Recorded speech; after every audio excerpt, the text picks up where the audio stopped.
जिल्हा परिषदेच्या या कॉर्नर सभेनिमित्त उपस्थित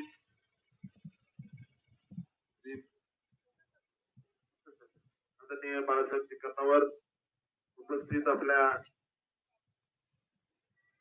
गावचे सरपंच एजाज भाई, उपस्थित मेहबूब भाई, या ठिकाणी उपस्थित असणारे सर्व गावातील प्रमुख मंडळी,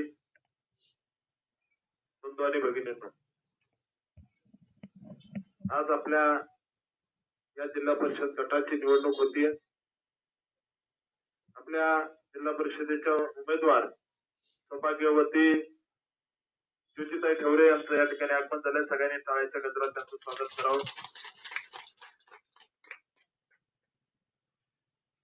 आपल्या जिल्हा परिषदेचे उमेदवार सौभाग्यवती ज्योतिताई ठवरे या निमगाव गटाच्या उमेदवार आहेत. त्यांच्यासोबत आपल्या गोरडवाडी पंचायत समिती गणातून सौभाग्यवती सांगुणाबाई, इकडे जागा आहे, त्यांना सौभाग्यवती सांगुणाबाई गोरड आपल्या भारतीय जनता पार्टीच्या कमळ चिन्हाच्या उमेदवार पंचायत समितीचे आहेत. आज आपण जर बघितलं तर या पठाण वस्तीला कुणी किती निधी दिला मी त्याच्या इतिहासात जाणार नाही, परंतु एक फक्त सांगतो, राम संस्कृतीने जितका निधी दिला तितका 70 वर्षात कुणीच दिला नाही, हे मी दाव्याने सांगतो. बरोबर आहे ना? कुणी जितका निधी दिला नाही एका 5 वर्षात, इतका 70 वर्षात पहिल्यांदा इतका निधी जर कुणी दिला असेल तर तो राम संस्कृतीने दिला. जवळजवळ आपल्याला सांगायचं झालं तर मगरवाडी पठाण वस्ती रस्ता जो आहे तो 60 लाख रुपयाचा दिला. पठाण वस्ती ते लाडे वस्ती हा 60 लाख रुपयाचा रस्ता दिला. आपल्या लाडे वस्तीला जाणारा पूल जो आहे लाडे वस्तीचा त्याला 60 लाख रुपये निधी दिला. या ठिकाणी 25-15 मधून लाडे वस्तीला जाणारा रस्ता जो आहे त्याला 10 लाख रुपये निधी दिला. बाकी 10 लाख रुपये निधी आपल्या पठाण वस्ती येथील सभा मंडप जो आहे सरतापी वस्तीचा त्याच्यासाठी 10 लाख रुपये निधी दिला. त्यानंतर टकले बाबा मंदिर जे त्या मंदिराच्या समोर एक 10 लाख रुपयाचा निधी दिला. पठाण वस्ती चोळेवाडी जो रस्ता आहे त्याच्यावरचा पूल जो आहे तो बांधण्यासाठी मी 354.5 लाख रुपयाचा निधी दिला. यानंतर आपल्या गावात अंतर्गत ब्लॉक टाकणं असेल, बाकी हायमाल दिवे असतील, याच्यासाठी आपण बरेच या ठिकाणी या गावामध्ये आपण जर बघितलं तर 5-6 हायमाल दिवे आपण मागच्या 5 वर्षामध्ये दिले. असे एकंदरीत जेवढी कामं करता आली तेवढे अतिशय प्रामाणिकपणे कामं मी करण्याचा प्रयत्न केला. ठीक आहे, विधानसभेला मागं होतो, लोकसभेला मागं होतो, परंतु आता एजाज भाई त्यांचे सर्व सहकारी या ठिकाणी त्यांनी भारतीय जनता पार्टीत प्रवेश केला आणि दोन्ही पार्टी आता आपल्याकडे. त्यामुळं या गावातून आम्हाला अपेक्षा फार मोठी आहे. तुम्ही भविष्यात एजाज भाई कामं सांगायचे, पुन्हा एकदा आपल्याला सांगतो, राम संस्कृती म्हणजे तुमच्यासाठी बेरर चेक आहे. तुम्ही निधीचा आकडा टाकायचा आणि द्यायचं काम माझं आहे. तुम्ही त्यामुळं आपण कुठलंही काम सांगितलं, तुमच्या डीपीचे मला सांगितलं की आमचे 4 डीपी आहेत, मी तुम्हाला शब्द देतो, तुम्ही विधानसभेला जसं केलं त्याच्या उलट आता आम्हाला करून द्या. 4ची डीपी बसवायची जबाबदारी माझी. फक्त उलट करून द्यावं लागतंय, कारण या ठिकाणी 2 बूथ आहेत ना तुमचे. या दोन्ही बूथवर समजून लीड लागेल आपल्याला, त्यानंतर ते उलट होईल.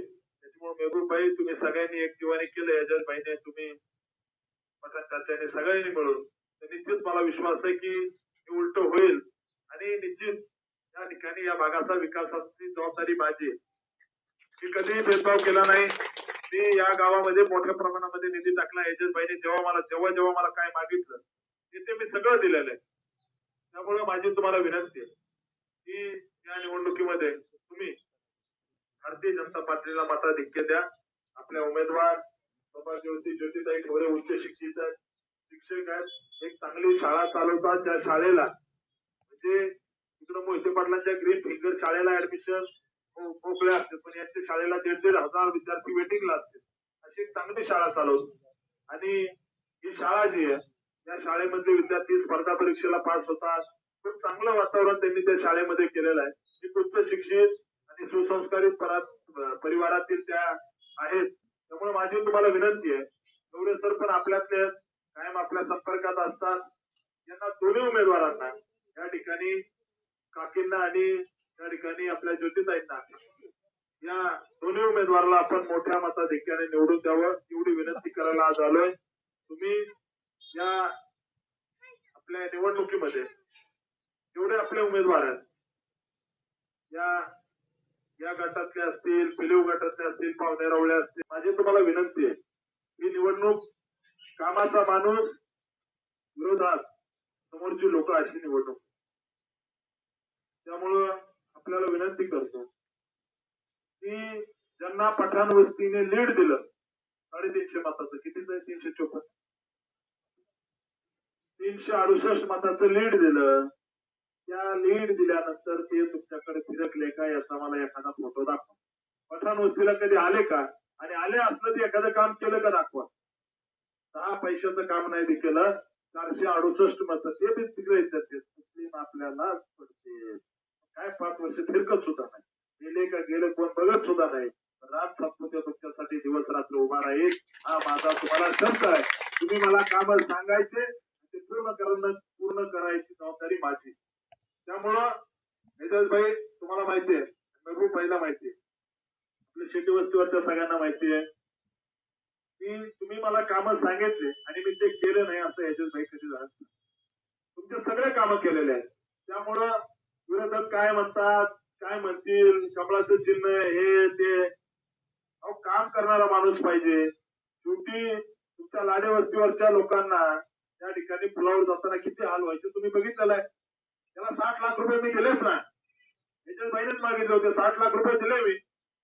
त्यामुळे माझी तुम्हाला विनंती आहे, तुमच्या गावाकडचे सगळे रस्ते मी केले, मग विरोधकाला मत काय द्यायचे. जर असं झालं तर आमचा कामावरचा विश्वास उडून जाईल. काम नाही केलं तर बरं होतंय, लोक कुठं मत देते तिकडे जाऊ द्या, आम्ही असं विचार करू. कारण आम्ही कामं केलेले आहेत, हक्काने तुम्हाला मत मागतोय. आम्ही काम नसतं केलं. काय केलं उत्तमराव जानकर आणि मोहिते पाटील निवडून आले, खासदार केला, काय दिवे लावले, काय केलं तुमच्या गावात सांगा मला एक काम. एकही काम केलं नाही. त्यामुळे माझी तुम्हाला विनंती आहे की निवडणुका येतात जातात, परंतु निवडणूक हे गावाचं भविष्य घडवणाऱ्या निवडणुका. या निवडणुकीमध्ये आपल्या दोन्ही उमेदवारांना तुम्ही विधानसभेला जसं केलं, मी काय म्हणत नाही तुम्हाला 700 लीड द्या, पण विधानसभेला जसं केलंय त्याचं उलट करून द्यायची जबाबदारी तुमच्या. या गावातले डोपीचे प्रश्न असो, पाण्याचा प्रश्न असो, लाईटचे प्रश्न असो, रस्त्याचे प्रश्न असो, याची जबाबदारी राम सातपुतेची असेल. आणि एक उच्च शिक्षित उमेदवार ज्योतिताई आपल्या झेडपीचे उमेदवार आहेत, आणि सामान्य परिवारातल्या आपल्या आबा गोरोडे यांच्या आई या ठिकाणी पंचायत समितीचे उमेदवार आहेत. आपल्या दोन्ही उमेदवाराला तुम्ही मोठ्या मताधिक्याने निवडून द्या. या भागाचा विकास करण्याची जबाबदारी माझी असेल. येत्या 7 तारखेला तुम्ही सगळ्यांनी या ठिकाणी कमळाला मतदान करावं एवढीच विनंती करतो आणि थांबतो. धन्यवाद. जय हिंद, जय महाराष्ट्र.